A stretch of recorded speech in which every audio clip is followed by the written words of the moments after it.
Standardized test. You guys love standardized tests, don't you? It's the world we inhabit. We do the quiz. Yeah, we did. See, I don't know. I only know estimates. It's not like this. Saw you just start feeling bad again.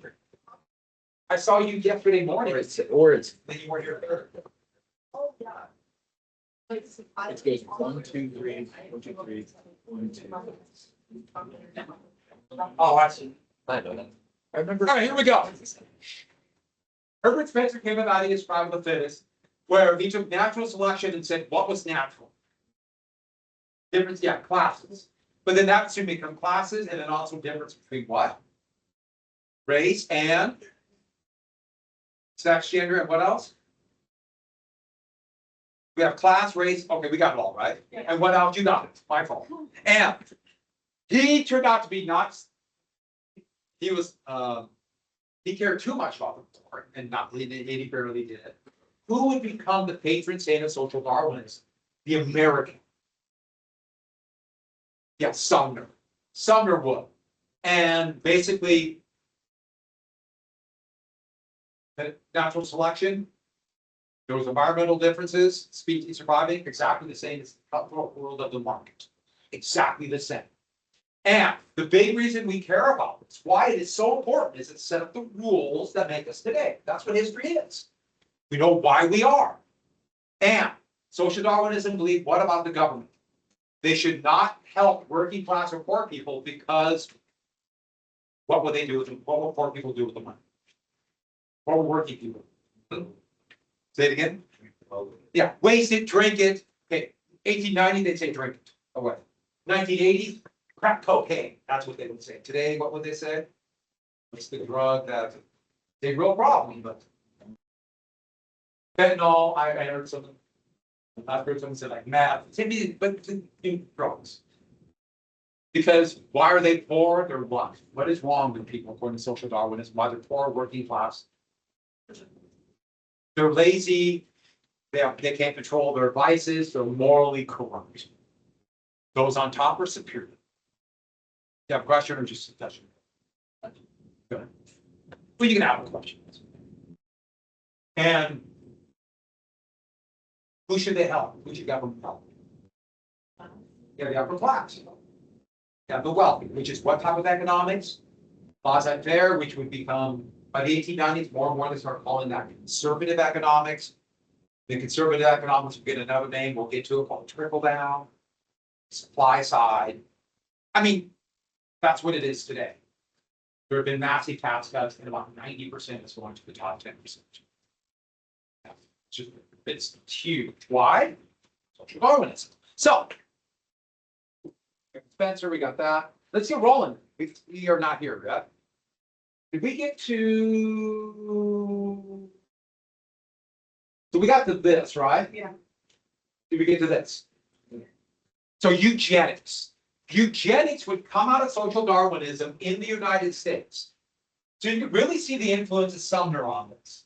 What it means is basically this. There shouldn't be breeding outside of your natural position. There should be selective breeding.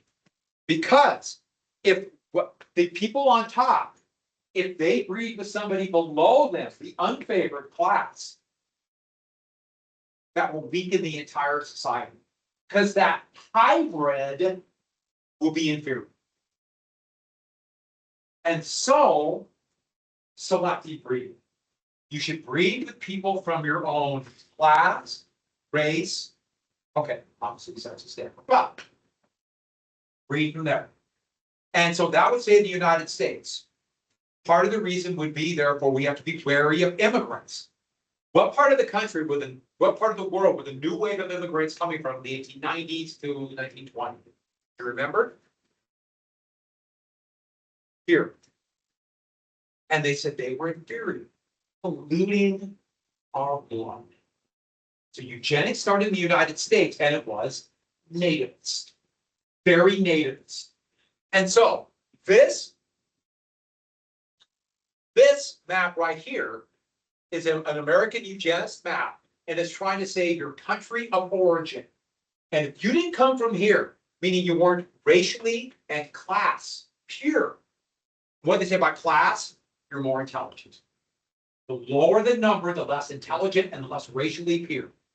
Yeah, they were obsessed with color schemes. They gave it a number. So what's the most pure? Right here. Yeah, I wonder if this was made by somebody who happened to be an immigrant from me. Probably not. No, I'm sure that's just a coincidence. Even though you'd be surprised how that might happen. So there, you want to breed with somebody at above 90% or it pollutes the race. So see all the numbers, 99, 97, 99, 99, 96, 94. But you go further north in Norway, 80, 70. I don't know why Belgium is 55 and Netherlands is 62. But that's obviously inferior. And that is eugenics. With the idea we must make sure we don't pollute the race. And I think you can see the next stage of it. We'll start with eugenics ones, who will say, hey, you get a little card showing how pure you are. Purely Nordic, purely Caucasian. And if you mix with other races, now what were the other races? Irish was a race. A race, a race. The Slavic race. The Russian, yeah, or the Russian with Slavs, sorry. But I meant to say Jewish race. Dividing people by race, and remember the hierarchy. Started with clubs, and the idea being if you have impure blood, they step down to being morally inferior, they won't work. Catch this little saying? Some people are born to be a burden on the rest.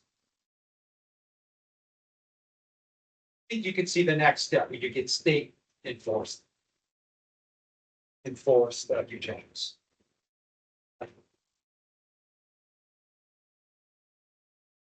Or sterilization of people. Not in the case. By the way, anybody know where that would happen? First. Sterilization. Raise it down. This is what my statement is. It was still going on in the 1980s. So that's eugenics. This is social Darwinist. Do you remember how did Charles Darwin feel about this? He despised it. He was a socialist. Hated it. Do people believe this today? Yeah, it's still the most dominant philosophy in the world today. Even though they don't like to say social Darwinism because of that whole connection to Nazis. But yeah, and you hear people all the time, and they just don't know what's wrong. They're just not. Life is complex. There's a lot of people with different reasons that happen. But anyways, that's eugenics. So this is the big view we have to get at social Darwinism. This would be the biggest justification for the inequalities that are happening, both political and economic, will be social Darwinism. And social Darwinism is going to become more and more to this day, without a doubt, the measure of your political beliefs. How much you believe in social Darwinism decides where you are. This is what we call a big deal, social Darwinism. And I always feel a little bit sorry for Charles Darwin, that even people who didn't agree and wanted to attack his theories of natural selection are social Darwinism. So the gospel of wealth is another idea of social Darwinism. And it was Carnegie. Carnegie, a Presbyterian, was really worried about going to heaven. And he believed 100% in social Darwinism, but he believed it. He still was worried because of his business practice, thriving on competition, but especially how workers were treated, how unsafe these steel mills were. He had guilt. And he was worried, okay, I'm supposed to get as rich as I can, that's great, but will I still go to heaven? So how do you have social Darwinism and guilt? And this is what he came up with, the gospel of wealth. You can get rich any way you can, social Darwinism, and then, as you can see with this, he promised people from his native Scotland, he was an immigrant from Scotland, that he would provide free public education to it with his wealth. Get as much money as you can, and then do good with it. But who defines what's good?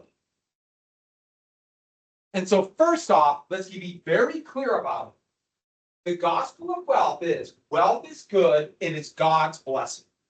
It has that, he's a Presbyterian, so a Puritan self-determination kind of view, but it's God blessing. So it's a little bit of the prosperity doctrine that is very popular amongst some elements of the Protestant evangelical religion in the United States. God loves me, so I'm rich. But then I will show I have the blessing by doing good. Now, that means give it away. But not just give it away. There are strings.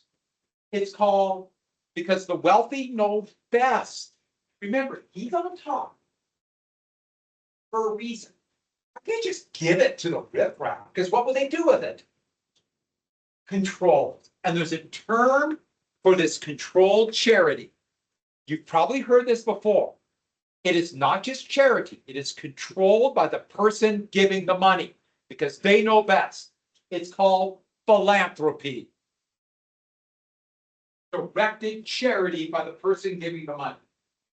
So he knows best, and he looks at it as, I started with nothing, which he did. Unlike most of the robber barons who started out fairly wealthy or even inherited huge fortunes. He really had nothing. So he said, how did I do it? Through my own grit and determination. Well, that's not true, big government contracts and economics, but I know what's best. So I got to make sure it goes to the right people. If I want to help people, how do I help them? If I help regular working people today, what would they do with the money? Drink it away. In fact, he would say, no direct aid for the poor or working class. And that includes his own workers. Because they are, the quote, those are his words. What's sloth? It's a hard word to use. Yeah. And so what he's saying is most people are slothful. They won't work unless they're made to. Which, by the way, don't forget, more and more you're working for somebody else. And you work hard, you get the profit. Hey, let's review the wage system. Real fast, go on to your question. So, wait, said Andrew. Yeah, he gave him nothing. So why did? Well, because he said, okay. I know it's kind of like some people are naturally on top, but, and so there's elements of kind of not 100% belief in it. He believed, obviously, I'm an exception to most people around me. But how did I do it? Because I must have had something in me, like those on top, making me work harder. So I had that. And so what, and that actually brings up to the next point. If most people are working class, slothful, lazy, and unworthy, we have to find a way to help those who are like me rise up. But if I just give them money or higher wages or better working conditions or crazy things like an old age pension, so money after you're retired, which, by the way, there was no such thing as retirement into the industrial life. I mentioned this before, but you have to get that in your mind. Retirement did not exist. You just worked until you couldn't work. And then who cared for it? The kids. Industrial revolution, it all changed. It's wage earners. Kids can barely make it on their own wage. So you work until you can no longer have a wage job and then what? Fine. Or you feel a burden on your kids who are surviving on a wage. And so all of those things, he said, would make people lazy. So no direct aid for them. If we give them better conditions, they'll waste it away. But let's find ways to get individuals to rise up and improve their life. So what would he build? I didn't write this down. Everybody write down libraries. He would put money in the libraries, for example. Colleges too, but the big thing, libraries. Today it would be in the billions of dollars. If you take, remember, real money, taking inflation into account. So for example, the Lewis and Clark Library, its main big starting budget came from a Carnegie endowment. When I was a little kid growing up in Miles City, the library now is the Miles City Public Library. When I was a little kid, it was the Miles City Carnegie Library because of a Carnegie endowment. So the idea was, I'm not going to give you better wages, but I'll give you access to a library. For those like me who can't move up, that will give them a chance. But they have to do it themselves. And he didn't have to give anything. And as a big supporter of libraries, me, it's an amazing thing. But will a library help somebody who can't feed their family today? Or their kids have to start working at age 10? But he brutally broke the Amalgamated Steelworkers Union, Homestead, Pennsylvania. They didn't strike. He broke the union so he could pay them lower wages. Broke them. Fired hundreds of workers who wanted to start a union, or had a union. Fired, couldn't work again. Put them on what's called a blacklist. Then he built them in opulence. That was his way to kind of build that skill to the mind. Now, one of the nicest opera houses in the United States is right in Homestead, Pennsylvania, which is a suburb of Pittsburgh. They have this beautiful opera house. You see some issues there with philanthropy. It's directed the idea that the people, you don't know what to do with the money. I know how, and that's social Darwinism. In your world today, Bill Gates has given billions of dollars. And let's take something like libraries. Great, I think libraries are great. Hundreds of millions of dollars for netting for beds. That's philanthropy. He directed that money. I'm not going to use the money. Here, you're too dumb to use it. But why are netting for beds so important in sub-Saharan Africa? They have mosquitoes, and it did so much to stop malaria, spreading malaria. It's been amazing, just simple mosquito. But he also, for example, believed that public education was important. And so it just wasn't working. Students were dumb, teachers were dumb. He didn't like it. And so he spent billions of dollars on something, and they created something out of whole cloth called Common Core. And they sold it to the Obama administration, kind of that same kind of view, almost the view. And they forced it on schools. You guys went through the beginning of it. You're in elementary school. It's been a disaster. By the way, did it work? No, it's a disaster. Even Bill Gates himself realized it was a disaster. Test rates had dropped. People blame phones, that could be part of it, but there's other stuff going on too. That's philanthropy. It's I decide what's best, and it's not always correct. So it's also called, you'll see it today, called long-termism or effective altruism. Meaning, you're too dumb to decide yourself what to do with the money. So I'm going to give you higher wages, you can do it, just money. Here's an old age pension. Give you money, you won't know what to do. But I can decide what's best for the long term. Altruism is giving money away, caring about other people, but effective means I'll guide it because I'm smarter than you. And you can tell by the way my tone is, I can't help it. I am very skeptical of philanthropy, even though they don't have to give anything away. And that tells something about themselves, that they do want to give money away, make a better world, but also just because you're good at steel doesn't mean you know anything else.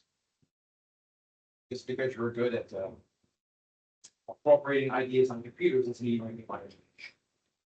So that's why I'm a little bit skeptical. I can't help it. That's my personal view. But you see all these people form their own little charitable groups. That's philanthropy. I'll decide. So the gospel of wealth. Now there are opposing views that said social Darwinism is completely wrong and capitalism is completely wrong. And dogs should not smoke. And I believe in that.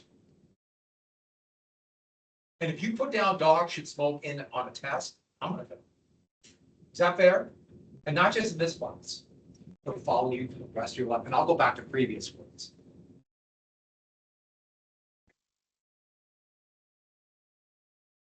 Dog should not drink either. Poor dog. Dog, like, yay, they noticed me. Okay, so socialism would be the opposing view. We briefly touched on socialism as a new view in the early industrial revolution. So we got to talk about it. But the organizing principle of socialism is anti-social Darwinism. And I should add, you're going to get social Darwinism and sometimes refer to themselves as kind of socialists, but the kind that really matters. You might have heard of them, called the Nazis. They were intensely anti-socialist, but called themselves national socialists from social Darwinists. So as they see it, all classes are not natural. They're not, there does not have to be one person on top, and very few will ever be able to move up. They're supposed to be on top, and for that matter, it was the same for races. And in fact, socialists would be the leader in the fight for better working conditions for workers, but also they would be the ones fighting for civil rights and ending racism, and also for women's rights. That being socialists.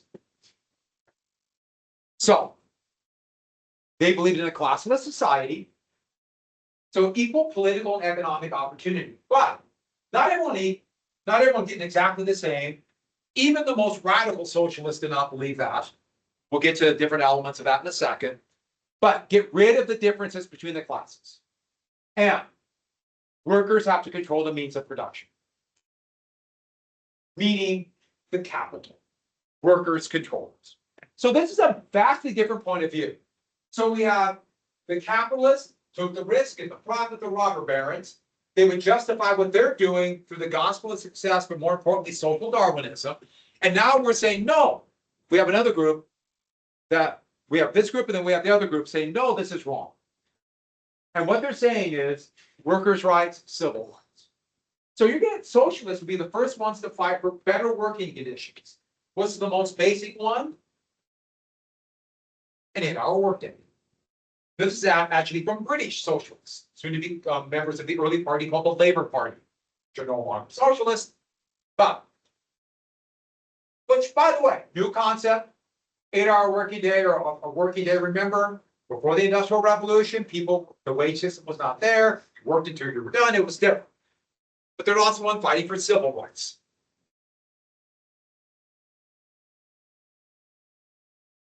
And therefore, democracy and economics are one of these. And remember, we first said this in class with Jackson, Andrew Jackson. His party believed that. Not in the same way, and it was democracy was economics for white men. But that's part of the reason why the Democratic Party would eventually, because of that roots going back to Jackson, would be more and more the party for working rights and civil rights. The Republican Party would be more and more the party by the 1890s, 100% social Darwinists. I should add, the Democrats were a contradiction. What were the name we gave to the laws that segregated the South? Do you remember? And what party was the only party in the South? Democrats. So the Democrats are really schizophrenic. And they're still very social Darwinistic in a lot of ways. But I'm just telling you where that's a little bit where that root comes from. And the workers control the means of production. So what did that go? Just review the roots. Remember the Communist Manifesto, 1848. A journalist named Karl Marx and a capitalist named Friedrich Engels wrote this, and it is a critique on capitalism. Has everyone got that? It's a critique on this new economic system, especially the wage system. Now, they gave a solution on what would happen, but the solution's really vague and hard to imagine it working the way he wrote, but of course solutions are always really difficult. His critique, pretty amazing, but it's still, don't forget, just like the US Constitution is pre-industrial revolution, so pre-capitalism, this is pre-electricity, pre-internal combustion engine, the railroads had just started, there's no country of Germany yet, for example, or Italy. When he wrote this, the the Mexican-American War was just ending. I mean, it's still really in the beginning. Here's Marx. That's Engels. The laws. That's right before he went to the United States soon after he was a reporter during the Civil War. So, a couple things really quick. History's always class struggle, up and lower. So that's what they said. And there's an element of truth. Now they're Eurocentric, even though there'd be kind of feudal systems all over. No, it wasn't the hot. Those are cool. But not as cool as a hawk. Sorry, friends. History of class struggle, feudalism, you have the nobility who would control the peasants or the serfs, class struggle. But it's different in the modern world. It's capitalist versus labor. or as he called it, the bourgeoisie versus the proletariat. And that's the class struggle. And now the labor is centralized in factories and in towns. It's a lot different. Now, was it centralized? In most places, no. It's just starting. And capitalism exploits work. Why? The wage system and also monopolies. That's why I said workers are exploited. So, because remember, if profits goes up, what does that do to wages? See, remember, profits go up, what happens to wages? Has no effect. No effect. If profits, you can have profits go up and wages go down. Remember, wages are decided by supply and demand. And if there's a surplus of workers, even if profits are going down, sorry, the surplus of workers, even if profits are going up, they can cut wages. And you can have a situation where profits are dropping, yet if there's a shortage of workers, they have to raise wages to keep. And so, workers, if they work harder, that means more profit, but no direct benefit for them. Does everyone get that? That's what he said by exploitation. And that's the way he says, and that's, yeah. Now, remember, a capitalist would say, I took the risk, I was right. But then monopolies. As it's a natural progression, as we talked about monopolies before, to go to monopoly, holding companies and corporations. What happens to wages if there's a monopoly? Monopolies drop wages. So do oligopolies. They drop wages. Wages become stagnant, it's more like. And so that's how it explodes. Eventually, workers will not be able to take it.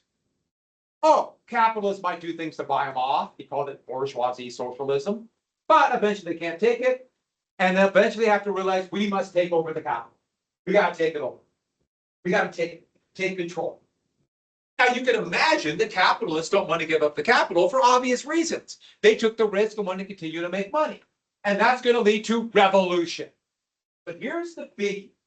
Will the revolution be a violent revolution? I mean, literally the people rising up and fighting in the streets. Civil war. Or will it be, I call it the ballot box, but the workers change the political structure, change the constitution. These are the two things. Marx at first said, yeah, it's going to be violent. But by the 1870s, an older Marx is saying, you know, do this through more political or peaceful means. And that will be the divide from then on. Those who believe in some form of socialism think there'll be a revolution. And those who believe in the ballot box. Now, let me ask you something. If you wanted to attack socialism, would you say socialists are peacefully trying to change the system we oppose it? Or they're going to commit terrorist acts and lead to civil war? Anti-socialists, meaning capitalists, will begin to equate communists with violence. I have no idea why I switched the picture here, but that's the picture most of you probably have seen if you see Karl Marx. The picture of him with a beard. Remember I showed you the picture of Darwin? No one remembers him when he first wrote it without the beard. They remember him with a beard. Communists, now do communists equal violence? Do socialists equal violence? Communism is a form of socialism. Not necessarily. No. Just as capitalism don't necessarily mean violence or exploiting workers, life is complex. But what they said is after the revolution, there'll be a dictatorship of the workers, called the dictatorship of the proletariat. The workers will take over, and when the people are ready, I think I forgot to type this in. The dictator of the proletariat will give up command. Give me a sec. Just give me a sec. Oh, I got it. Okay. How did I do that? We'll get to it. Dictatorship of the proletariat, and when it's ready, it will go to perfect.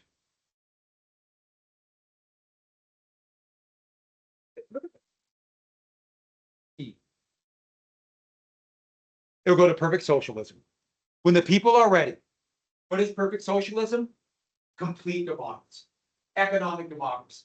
In fact, what they said is eventually you won't need countries anymore. At least countries as we know it. Because capital, money or wealth, people will flow equally to where they're needed. They'll do what they're best at. Money as we know it would go away. And religion as we know it would go away. Because Marx believed that most religions were designed to have people subservient to the power. That is why when the Soviet Union was created, that's one of the reasons why the group of communists called Bolsheviks, it was a tiny little group, just a couple thousand Bolsheviks. They took power in Russia because of the World War I and all the problems that happened in World War I, the problem with the monarchy. They took power when the first thing they did is basically ban religion, Soviet Union. Not 100%, but most of it. Why? We won't need it anymore. That's not what Marx said. What Marx said is we won't need the way religion is. Now,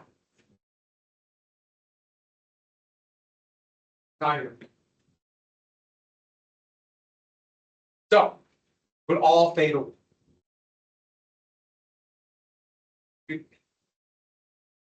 Until World War II started. And we think look that's the communist government brought back the Russian Orthodox Church, which kind of makes me laugh and let you know the whole thing. But here's the deal. This is realistic. You see the problem here? How do you get from a violent overthrow to this dictatorship to perfect socialism? And let me ask you another question. Do dictatorships ever give up power willingly? Almost never. The tiny little group of Bolsheviks took over power. Eventually would be led by, most of the time of the communists in Russia, it would be a small group of people. For a while there, it was one man, Joseph Stalin. And Stalin basically said, we're not ready for perfect socialism. And when would the people be ready? Never. Once of the Soviet Union. Once someone had power, they just kept power. And they never went to this step. That's a problem that Marx believed. That's why Marx's prescription was problematic. This part, there's some economic truth to that. So, Communist Manifesto. Now, a couple things we have to get. First off, there is a creepy picture of Marx. I found this, and I haven't found a better copy of him. I've always seen a picture of Marx with a beard. Here's Marx without a beard. And seeing without a beard just creeps me out. He's supposed to have a beard. You ever seen some guy who had a beard or a mustache for years, all of a sudden see him when they shave it off? How they just die? What happened to you? So this summer I'll grow a beard. Maybe I'll just go neck hair. Doesn't that look cool? But is this left or right? I've introduced left or right before. So let's remember. And by the way, if you don't remember, it's fine. But you're young adults now. You're 17. You're 16, but soon to be 17, right? But who's 16? Anybody? We probably have 18, 15. Every once in a while I get to 18. You're young adults. It's time to know stuff. Trust me, if you don't know stuff, people like me will take advantage of it. Or just fail me to promise. But, left or right? Is socialism left or right? What's that? Who thinks left? Left? Who thinks right? Who's hoping I don't call and ask them? Okay. Review. French Revolution. King, at this time it was constitutional monarchy. King had absolute power. Now it's going to be a legislature called the National Assembly. Those people who believed that we should have a king, and there's a nobility. I mean, there are noble people, and we have the peasants on the bottom. It's not called social Darwinism, but you see that connection? They sat on the right. This is your right of the assembly. Those who believe, okay, maybe the king should have restrictions, sat more in the middle. And those people believe we should have kings. Is that more to the left? No, not only could not have king, all men are equal. Then, no, all men and women are equal. Is that further and further to the left? That is where you get right and left. Kings, one person in power. No, we're all equal. We can decide our fate. We're democracy. Is socialism left or right? No, it's left. And that's where it comes from. Now, we have different degrees of left. There are some people that are obviously more left, and obviously people are more right. Remember this in just 1 second. Oh, let me ask you right now, since I brought it up here. So we have more moderate socialists or kind of left. What's the most radical socialist that produced? Who? Anarchists, exactly. On the right, who's the most right? Fascist, Nazi, some kind of dictator, one person in power, one tiny group. That's on the left. Another question. The more social Darwinistic you are you right or left? Right. The more you believe in social Darwinism, the more right. Next question. Now, the United States, we're pretty in the middle. But if you're going to be a little bit more right, is that conservative? Conservative is right, so more social Darwinism.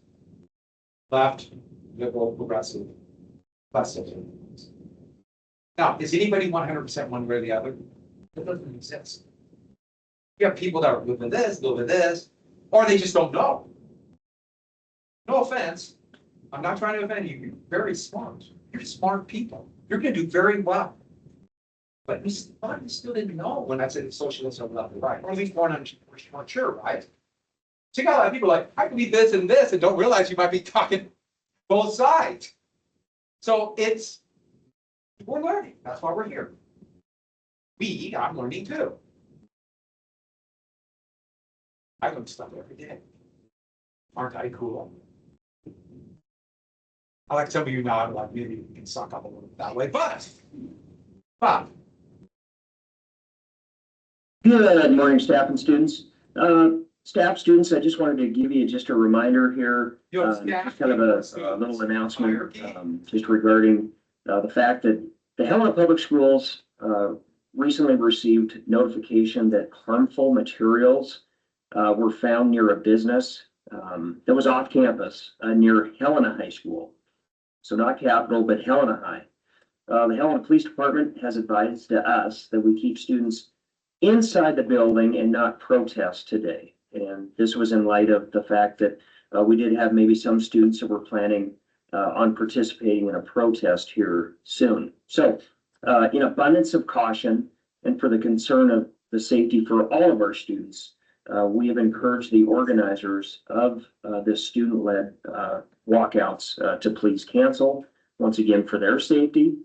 So as a district and as a school, we're continuing to work with the Helena Police Department and will remain in communication as we receive any updates. But really, just again, I just wanted to remind you that there were no threats to our school, It is worrisome. but just to make sure that we're all aware. And once again, just to let those students know that we're maybe thinking of participating in that protest or walkout. Just to please remain in class and just continue with your normal schedule. So once again, thank you for listening, and just want to make sure everybody was aware. Thank you. The thing about that is it was an anti-nativist protest, and that was talked about, and that's a unique way to stop a protest. Well, that's a very unique way. But let's get back to this. So lefters is right. So social. That's interesting. We have this. This is talking about today. Oh, by the way, would nativism be left or right? Right. But there are people who are nativists, but also believe that the workers should have more control in the workplace. If people say they're moderate, they're not in the middle. Nobody really in the middle. They believe something this, something in this. And that's why the left-right political spectrum is actually really inadequate. It's probably this. It's probably not left or right. even though people say it, I sometimes do it, I try not to. It's probably more realist. That's probably it. But let's get back to this. So the left wing was bitterly divided. Bitterly divided. We have more moderate socialists who believe we can do it with a political practice, like labor unions. The Knights of Labor would be a socialist labor union who thought, hey, let's get an 8-hour working day. Let's get better working conditions. Let's get a pension for when you retire. By the way, the biggest victory of the socialists in the United States would be what is the old age pension that all workers get. They pay a tax into it. The law would be passed in 1935. Social Security. You should know what Social Security is. Trust me, you will know about it when you get, let's say, I'm trying to think of somebody who's old in here. Yeah, I know about it. I'm old. So Eugene Debs would actually be the leader of the quite vibrant Socialist Party of the United States at the turn of the century. And there would be moderate socialists like the Social Democratic Party in Germany, or soon to be Labour Party in Britain. The word Britain was gone. There's never been a major socialist party. Remember, we're stuck with two parties. That's never happened in the US. The Socialist Party would be a big third party, but third parties are always doomed because it splits the vote. You'll see socialist parties in areas where they don't have winner take all. That's part of the reason why there are elements of socialism in Canada, a lot more than here. Or there are moderate socialist countries today, Germany, France, to a lesser degree, Belgium, the Netherlands, and then of course, Finland, Sweden, Norway, Iceland, and Denmark. You might see a connection between those countries. To a lesser degree, Japan, moderate socialist countries, Singapore. All right. And then you have the more radical, I lump together as the communists. Do you have a question back then? And you see elements of that too. There's elements of socialism in Latin America a lot. Costa Rica. Costa Rica, really. Their life expectancy is a lot longer than humans. I think it's because they have really good mangoes. Who agrees with the healing power of mangoes? If you've ever had a fresh mango, it'll change your life. Even not so fresh mangoes are awesome. We should have a mango day. You guys could hop on the yellow school bus, go down to Costa Rica. I'll fly down and meet you. So, they believe in international revolution. They believe in revolution. They're more radical. They believe we're going to have to take over. And these are almost generally small groups. And then we have the most radical socialist anarchists. Anarchists believe in socialism. They do not believe in anarchy. They do not believe in anarchy. But they believe all hierarchy is a class. So everybody must act alone in this individual. Hierarchy is a class. So you're not going to see a cadre of people like they had in the Bolshevik Party of Communists in Russia. A tiny little group running. Or for that matter, like a Eugene Debs, head of the American Socialist Party. Their idea is once you have a leader, that's now the upper class and they'll stay in power. Which is kind of what happened in the Soviet Union. But we're all individuals. And we must all act as individuals. We can't order somebody around, we have a class.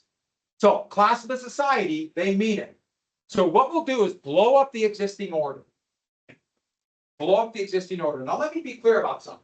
If somebody says they're an anarchist, and they say, why? Because I want to destroy everything. Run away in fear. That is a person not to be trusted. But an anarchist believes, okay, how do you blow up the system? She is Emma Goldman, would be the most famous peaceful anarchist. We must have a peaceful revolution and blow up the country by literally blow up the country by literally rewriting the Constitution. Creating a political revolution. A new country based upon workers' rights, control the capital by the workers. But she would never say she was a leader. And that would be a problem. Because instead of going to working people and saying, hey, let's work for better rights for you, she did it more in an abstract way, and someday a perfect world will come. And so she never had the support heard people like her that, her beliefs might have had. And then the more radical ones, they called it propaganda of deed, revolutionary terrorism. Terrorist attacks by individuals acting on their own initiative will show the weakness of the state. If you show the state is weak and can't even protect the people from attack, it will convince people that it's so corrupt that the old order will blow up, dissolve. And what will come in its place? Perfect socialism, a perfect democracy. So naturally, when you have a violent revolution and thousands are killed, what comes after that? A group hug. So it's a little bit unrealistic. They have believed it so much, but they'll start committing terrorist attacks all over. And many of them are from Southern and Eastern Europe, and that is going to lead to nativism. The nativists will say, you're allowing these radicals in, especially Jews. Many Jews were considered the leaders of this anarchist and socialist movement. Which, by the way, the other horrible prejudice against Jews was that they controlled the financial system and all the banks. So do you see the contradiction there? Jews are socialists and communists who want a class of the society, and they control all the banks and money. By the way, I just told you the basic premise of Mein Kampf. We hate the communists because the Jews control, not the control to have all the money. That's Mein Kampf. Do you know who wrote Mein Kampf? He dictated. And it reads like a crazy man dictating something. Not even talking about what's in it. It reads like a crazy man. So you start getting revolutionary attacks. Like, for example, the parliament in Madrid was a bomb. Opera House with the very wealthy people in Paris. The Tsar of Russia was blown in half by an anarchist bomb. The finance minister of Austria and the premier of Italy were killed by assassins, and the emperors of the Austro-Hungarian Empire. And one more big. President William McKinley of the United States in 1901 was assassinated by an anarchist. Did it lead to revolution? It led to everybody who agreed with him to be called bomb-throwing anarchists, and that's where we will start up tomorrow. Yeah, lots of theory and philosophy, but I tried very hard to relate it today. I think maybe relatively successful.